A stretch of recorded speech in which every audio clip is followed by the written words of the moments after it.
Clôture dans le vert finalement ce soir pour le CAC 40. L'indice parisien gagne 0,60% à 5703 points. Sur la semaine, le CAC 40 gagne 0,78%.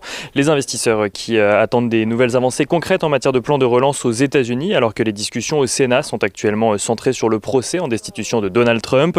Un plan de relance qui divise cependant les investisseurs entre ceux qui attendent de la reprise économique qu'il permettrait et ceux qui craignent qu'il n'entraîne une flambée inflationniste.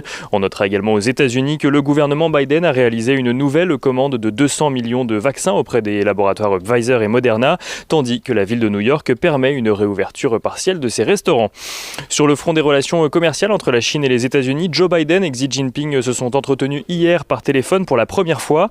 Un échange qui ne laisse pas espérer un réchauffement des relations pour le moment. Les dirigeants semblent être en désaccord sur tous les points, au point que Xi Jinping a fini par dire à son homologue américain qu'une confrontation serait désastreuse pour les deux pays. Il n'en reste pas moins que Joe Biden n'a pas caché à la suite de cet appel sa volonté de surmonter la concurrence de la Chine qu'il voit comme le principal concurrent des États-Unis. En Europe, Mario Draghi devrait faire part de son accord officiel pour prendre la tête du gouvernement italien. Un gouvernement que l'ancien président de la BCE devrait annoncer d'ici dimanche avant de demander la confiance du Parlement italien en début de semaine prochaine. Mais les investisseurs parisiens ont surtout suivi trois valeurs aujourd'hui durant la séance. L'Oréal, tout d'abord, qui montre à travers ses résultats que le groupe a réussi à traverser la crise sanitaire presque sans encombre, limitant son recul de chiffre d'affaires à 4% pour un montant de 28 milliards d'euros. Le géant des cosmétiques réussit même à conserver une marge d'exploitation similaire à l'année dernière, aux alentours de 18,6%, tout en ayant maintenu ses lancements de produits et en se félicitant de ne pas avoir eu recours au chômage partiel. Le résultat net du groupe recule, lui, de 5%, une résistance à la crise portée par la progression de 62% de ses ventes en ligne, qui représentent désormais un quart des ventes du groupe, mais aussi par les ventes réalisées en pharmacie. Les ventes en pharmacie, qui représentent d'ailleurs la seule division en croissance sur l'année dernière du groupe. Si la division grand public a, elle, été beaucoup plus affectée, Jean-Paul Agon se veut rassurant, anticipant une euphorie après la crise sanitaire, comparable selon lui aux années folles, où les gens auront envie de sortir et donc de se parfumer, ou encore de se maquiller. Le titre L'Oréal qui gagne 3% ce soir. La Française des Jeux affiche de son côté un résultat net annuel de 214 millions d'euros en progression sur un an, malgré un chiffre d'affaires qui recule de 6% sur 2020.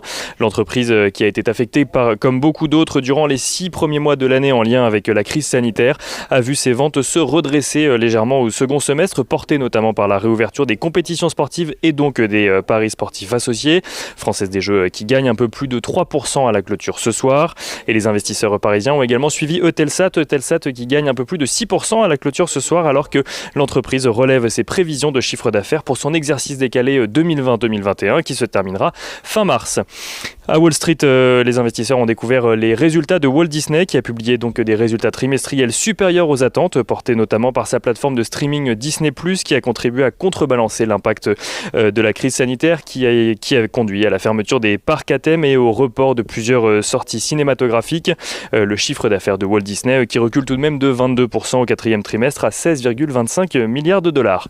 Et on finit avec l'agenda de la journée de lundi. Lundi, la séance risque d'être calme alors que Wall Street sera fermée en raison du President's Day. Les investisseurs pourront tout de même prendre connaissance de la production industrielle en décembre pour la zone euro. Côté entreprise, Michelin publiera ses résultats, mais aussi Mercialis la semaine prochaine, qui sera d'ailleurs marquée par d'autres publications au sein du CAC 40, à savoir Airbus, Air France ou encore Renault.